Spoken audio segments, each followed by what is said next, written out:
Good morning, Brian. Hey, good morning. Yeah, thanks for having me on your podcast, Kerri. I'm very excited. This is episode number 28. I'm Kerri Sandaine. I'm a reporter for the Lewiston Tribune, and we're joined today by Brian Entin. He's a senior national correspondent for News Nation. So today, I'm excited to talk with you about the Bryan Kohberger case. We've had tons of new docs dropping, the 911 call, and you've been following this from the beginning. Brian and I actually met at the Latah County Courthouse in Moscow, Idaho in early 2023. So, can you tell us what is standing out to you with these latest uh, drops? Yeah, sure. And thank you again for having me, Kerri. I'm glad I met you. We're friends now. I think we met in line outside waiting to get into one of the hearings. Everybody Yes. lines up outside and we became friends then. And you've helped me a lot because you have all the local knowledge. You know everybody in town. So I appreciate that very much. Um, but in terms of the latest documents, yeah, there's been a ton that have been dropping. Like it seems like every couple days now, the judge, since the case got moved to Boise, the new judge said that he doesn't want to keep everything under seal anymore, just automatically. He wants more documents to be public. And he seems like he's really lived up to what he said, which has been good for us as journalists. For a while, it was like we weren't getting anything. And Right. now in the last couple of weeks, there's been like, I think, three really big document dumps where like hundreds of pages will be released at one time. The latest one, I think the biggest headline coming out of that was that the state is saying that Bryan Kohberger purchased a mask from Dick's Sporting Goods. Mm-hmm. It was about 10 months before 10 or 11 months before the murders. It Um, was a string. Yeah. yeah, and they called it and it's funny, I'm from Florida, like, you probably know about these masks better than me, but I think was it a balaclava? Is that right? I Have you I heard don't of that? I haven't heard it said that way. Okay, But yeah, go so I ahead. feel better because some people were giving me a hard time, but yeah, I guess the kind of mask it's called a balaclava, and it's like a black mask that kind of all that you can see is Right. this part of your face. They're saying that he bought it at the Dick's Sporting Goods, actually in Pennsylvania when he was still staying with his parents. So it'll be interesting to see how that plays into, to the trial. Are they going to say that? I mean, I guess if you live in a cold climate, maybe you would have bought that anyway. I'm guessing that's probably what the defense will say. But that was sort of the latest big development. The 911 call came out, which I was frantically trying to get along with you, texting you like because we Right. knew that it was coming. Yeah, I Um, drove poor Kevin Fixler crazy that day. yeah, He's doing a great job for the Idaho Statesman, and I was he bugging him is. today, "I think it's coming, I think it's coming," so and Yeah. also Mike Baker from New York Times has done a great job, and our own Anthony Kuipers has been covering it for the Moscow Pullman Daily News. Yeah, all of you I look up to so much. You mentioned Mike Baker. I met him also at several of the hearings, and he does such a great job. And Kevin too. They're just phenomenal journalists. That's I guess one thing that people don't sort of the behind the scenes is getting to like meet other journalists and learn from them. Right. It's kind of exciting on cases like this. It definitely is for me. We don't have a lot of national cases. And when you heard about this, Brian, what tipped you off that this was going to be national and international news? What made you buy that plane ticket to Idaho? Yeah, so I heard about it right when it happened, and I was actually on vacation, just by chance in Mexico, and my producer was texting me like, "This is really an awful story," like Mhm. because in the beginning there was, all the time when these things first happen, there's like a little bit of like kind of I guess from a national perspective, like kind of a little bit of a waiting period of like, well, what exactly happened? Let's just give it a couple days before, the bosses really Right. invest in sending you somewhere a lot of times. So I remember we were just kind of figuring it out, and then when we realized like it was just this awful unsolved murder and these poor college kids, I mean, it was just terrible. So yeah, my boss is just like, yeah, you should get out there. I mean, and I don't think it was getting a ton of coverage right in the beginning. There was kind of like a Right. weird little period there where people weren't really picking up on it. So we came out to Moscow and I ended up staying, I think, for I don't know, maybe like 6 weeks the first time. I think I went home maybe one time and just kind of Right. really, because it was, everybody talks about Bryan Kohberger now in the trial, but you remember there was that time for quite a while where it was unsolved. Right. And it was really, people were really scared, and there was just a ton of conspiracy theories going on around about who people thought did it. And it was very intense during that time. It was, and kids, college students were going home for Thanksgiving and Yeah. not coming back. I mean, it definitely impacted our little area of the world, and I remember when we got the timeline, went to Albertsons in Clarkston because Yeah. it was alleged that Bryan Kohberger went there after these crimes, and, there were reporters there from England.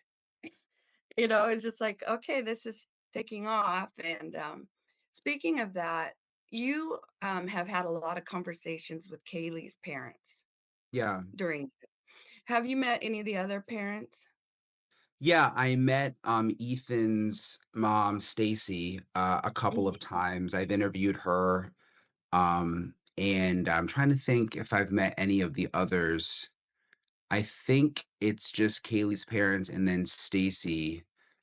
Maybe a couple of quick meetings just outside, like, the courthouse a couple times with the others, but, yeah, I mean, that's one thing I mean, and you too, I know, it's like you try to remember that these cases are, real for people. I mean, we get so Oh, wrapped up in the job and when the documents come mhm. out and, you have to do the Oh, job and you have to focus, but I try to remember, that it's not just a story, it's not just, like, a video game. I think some people, these true crime right, fans, just think of it kind of like almost like just entertainment, like they're playing a video game or something. And when you right. meet the families, you just realize, like, this is, I mean, it's like the worst thing that could ever possibly happen to a family, and then they get, like, thrust into the limelight and everybody wants to get involved, and they read the comments and people are mean sometimes, and I know. it's Right. terrible. So what you went to Steve and Christie's house, right? I Up in did. Rathdrum. Yeah. Can you tell us about that visit? What was that like? Yeah, I remember early on, you remember Steve, when it was unsolved, was very outspoken from the beginning and had a lot of anger towards authorities initially, and just, I think, as anyone would, was just frustrated and scared and upset and wanting resolution. So They I wanted started, more info.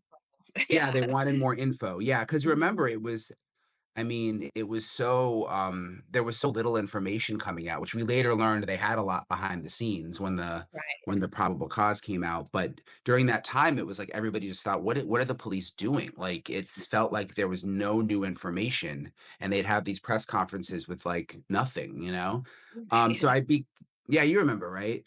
Um, Mhm. you probably had more sources than me at that time because you knew everybody, but so I became friends with with Steve, and I went out to their house, and I remember, it was like a long drive out there, very, very snowy, which I'm from Florida, so all that stuff for you, that's normal, but for me, that I really remember that vividly, and this deep snow at their house and going inside and, just like, I mean, they were just so sad, and their friends were there, and I remember this was obviously before an arrest. Kaylee's, like, one-time boyfriend, remember him, Jack? Right.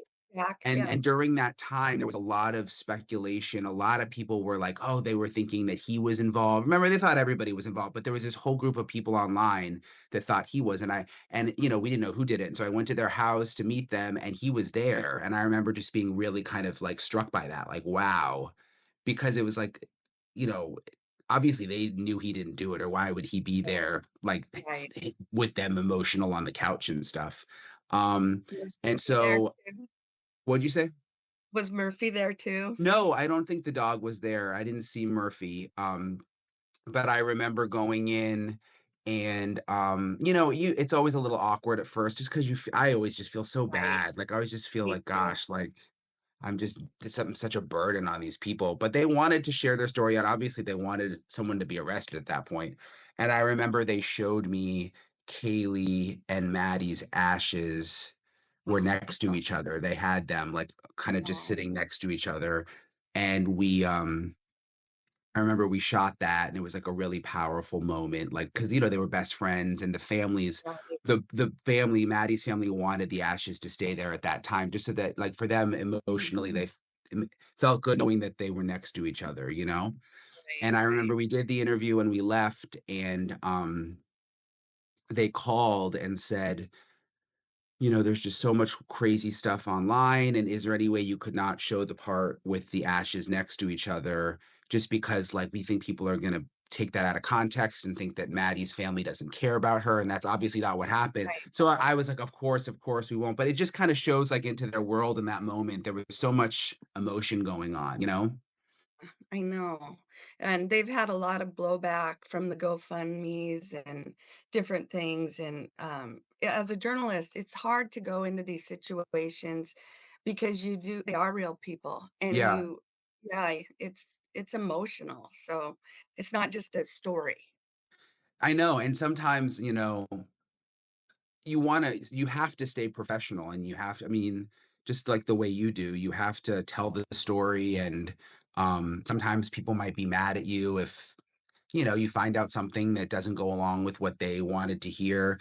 But at the end of the day, I think we are humans, and just like when they ask, can you please not use that video at that moment, of course I'm not going to. I don't know, I wouldn't Right. sleep. Why? I think for me, I've always just thought like I'm a human before anything Yeah. else, especially when it comes to victims' families. I mean, if it's a bad person I'm doing a story on or someone who wronged people, like, I'm like the opposite. Like, I'm like, I'll go Right. after Right. you hard. I could care less. You know what I mean?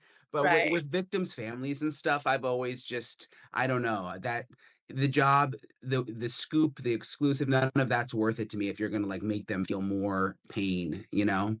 Yeah, amen. I believe that. Speaking of your job, you've been covering some major stories, and I would like you to tell us just a little bit about that. And I saw you got retweeted by Elon Musk. Yeah, that was Tell us kind of about crazy. that. Yeah, yeah. I've really been into Twitter, I guess it's now called X, obviously, X. for a long time, like probably, Mhm. I don't know, 7, 8 years, long before Elon Musk and everything. And I've just always liked the platform for news. It's a good way to just get information out. And as a journalist, I've liked it too because, like, in court cases, I'll live tweet like you, and it's Right. almost like a notepad. Like I It find it very is. handy. I'll go back and search my tweets to Mhm. remember kind of what happened or find even I'll like almost use it to archive my stories. Like I'll post the videos and then if I want to find something from 5 years ago, it's right there.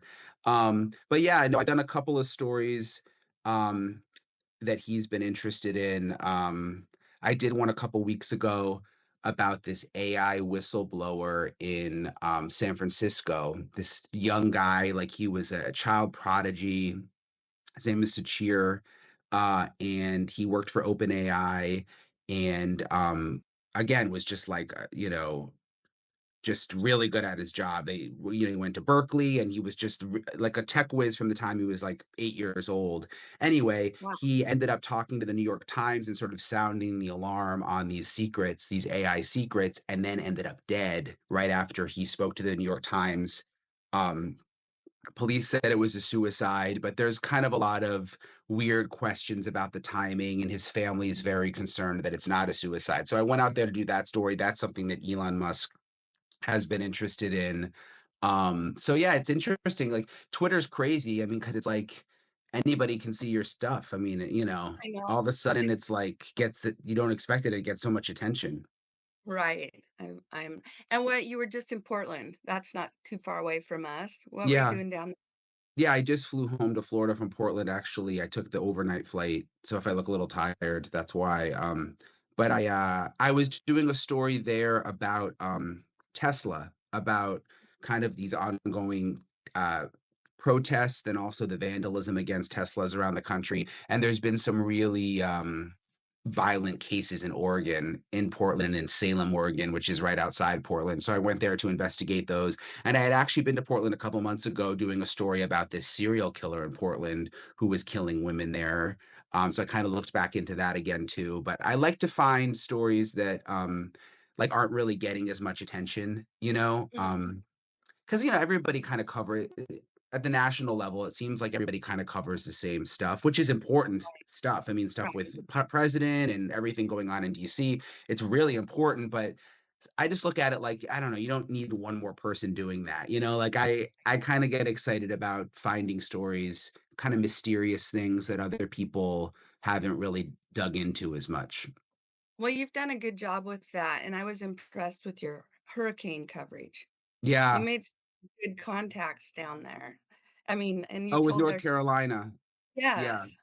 Yeah, that was Yeah, another one that just wasn't getting as much coverage. So through Twitter, through X, like I made some friends and stuff, and they're like, you got to come to North Carolina. So luckily, my bosses have been pretty cool about, giving the go ahead for some of these things. And so, yeah, I ended up spending, I think I went there 4 times and I did like an hour-long special and just tried to bring awareness and tried to keep the politics out of it. Like everybody makes everything so political now.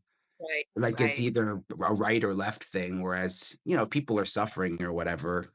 I don't know why it right. always has to go back to That's what I noticed politics. about your coverage. It was more like, these are real people like we've, talked about with those victims, and you kept the Yeah. spotlight on them rather than the whole political realm, so that was good. So are you going to be in Ada County for the trial? Yes. Yeah. Are you gonna go, do you think? I think I'll go, I'll also watch the live stream, but I think Yeah. Anthony will be more, their steady presence.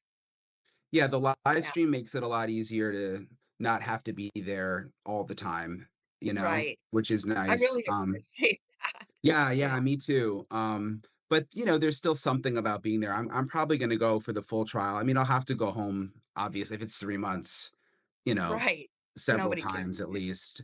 Um, Right, but yeah, I want to be there. Like I feel, like we've been covering it since the beginning, and you feel sort of a sense of um I don't know, like you should be there, like you want to see it through till the end to see what happens. And you can't really get the vibe of things through the live stream as much, right.